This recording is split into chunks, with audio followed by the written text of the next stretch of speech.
आज हम लोग हीगेल के डायलेक्टिकल मेथड को देखेंगे, यानी हीगेल का द्वंद्वात्मक विधि या द्वंद्वात्मक सिद्धांत क्या कहते हैं, इसे क्या कहते हैं उसे हम लोग देखेंगे।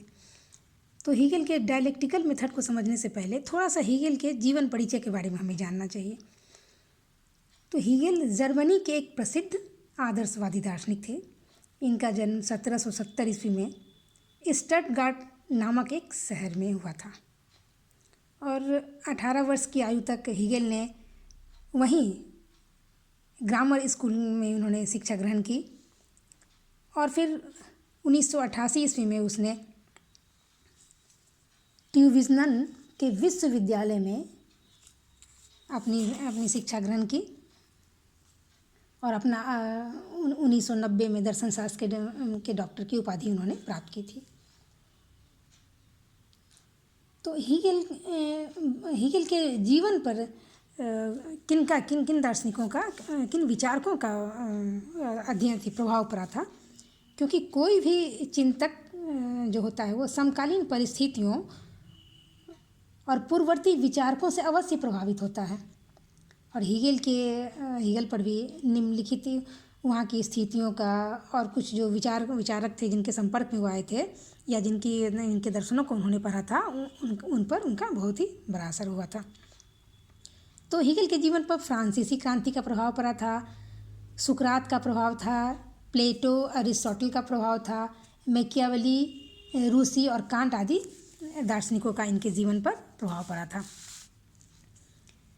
हीगेल की कुछ महत्वपूर्ण रचनाओं के बारे में हमको जानना चाहिए कि हीगेल की कौन सी कुछ महत्वपूर्ण रचनाएं कौन कौन से हैं। हीगेल की महत्वपूर्ण रचनाएं हैं phenomenology of spirit, encyclopedia of the philosophical science, philosophy of right, philosophy of history, science of logic. ये कुछ उनकी हीगेल की महत्वपूर्ण रचनाएं हैं। अब हीगेल के द्वंद्वात्मक विचार पर हम आते हैं।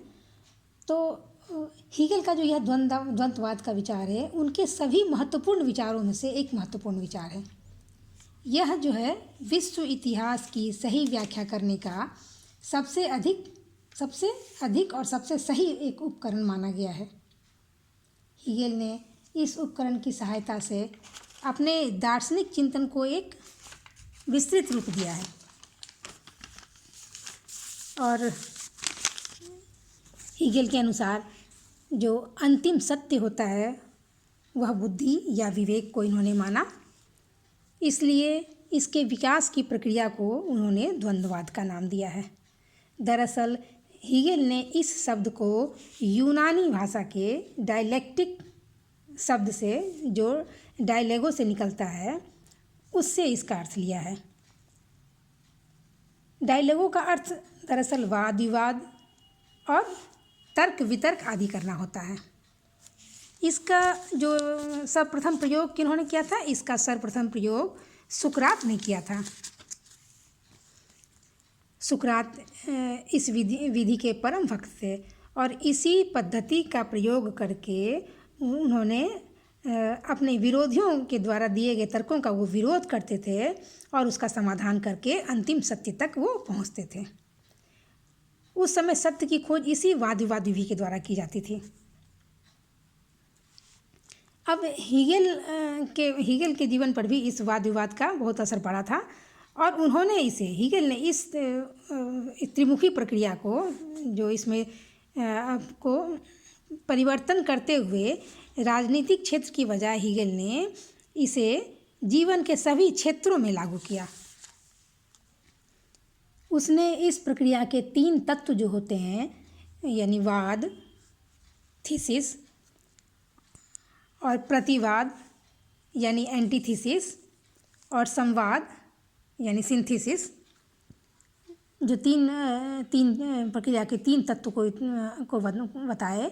उनका कहना था कि प्रत्येक विचार और घटना जो होता है वह परस्पर 2 विरोधी नीतियों यानी वाद और प्रतिवाद के संघर्ष से उत्पन्न होती है। इन तीनों के सत्य तत्वों को ग्रहण करके एक नया रूप जन्म लेता है, जिसे हम संवाद कहते हैं या कहा जाता है। यह वाद और विवाद दोनों से श्रेष्ठ होता है, क्योंकि इसमें दोनों के गुण अंतर्निहित होते हैं। कालांतर में यह वाद बन जाता है, फिर वही त्रिमुखी प्रक्रिया जो है फिर से दोहराई जाती है, और इस प्रकार वाद, प्रतिवाद और संवाद की प्रक्रिया अनवरत चलती रहती है। हीगेल का कहना है कि यह निरंतर आगे बढ़ने वाली प्रक्रिया है, और यह प्रक्रिया जीवन के सभी क्षेत्रों में चलती है, ऐसा हीगेल का मानना है। उनके अनुसार वाद किसी वस्तु का होना यानी बीइंग कहलाता है,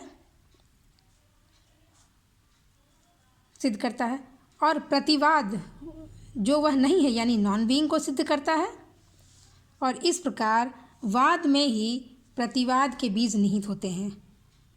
तो जब होना बीइंग और नॉन बीइंग यानी नहीं होना आपस में मिलते हैं तो बिकमिंग का जन्म होता है। इस तरह की प्रणाली संसार की सभी वस्तुओं में और क्षेत्रों में पाई जाती है। इसी प्रणाली पर संसार का निरंतर विकास हो रहा है। हीगेल का मानना है कि संसार में जड़ व चेतन सभी पदार्थों, विचारों के क्षेत्र में तथा अन्य सभी क्षेत्रों में इस प्रक्रिया को हम देख सकते हैं। हीगेल ने इसे एक उदाहरण के द्वारा समझाया है और कहे हैं और बताते हैं कि जैसे गेहूं के एक दाने से इसे समझा जाए।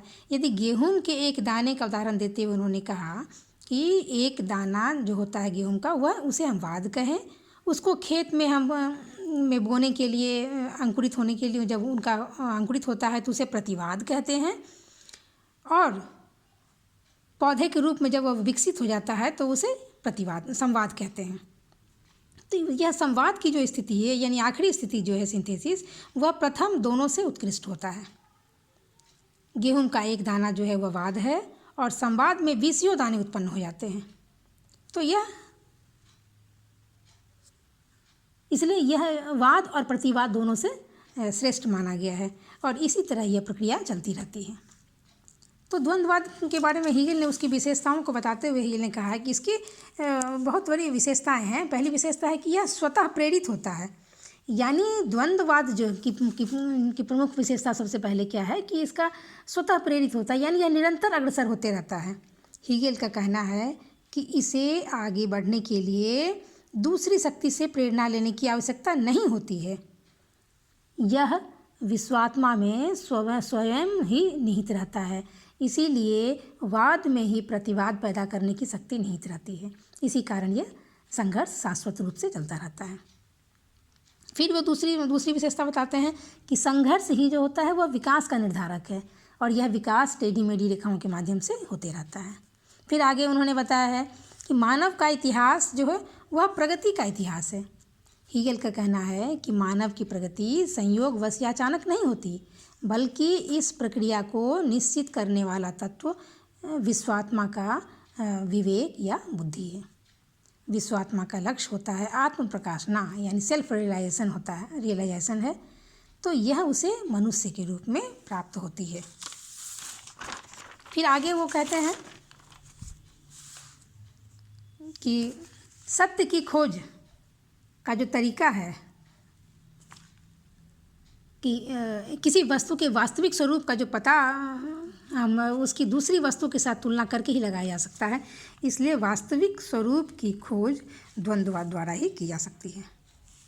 लेकिन इन विशेषताओं के बावजूद भी द्वंद्ववाद की आलोचना कर दी गई है, और उसमें आलोचना करते हुए प्रथम आलोचना में यह कहा गया है कि यह सिद्धांत अस्पष्टता का द्योतक लगता है, क्योंकि हीगेल ने अपने द्वंद्ववाद में विचार, निरपेक्ष भाव, नागरिक समाज, ईश्वर, पृथ्वी आदि ऐसे शब्दों का इस्तेमाल किया है जो अस्पष्ट प्रतीत होता है।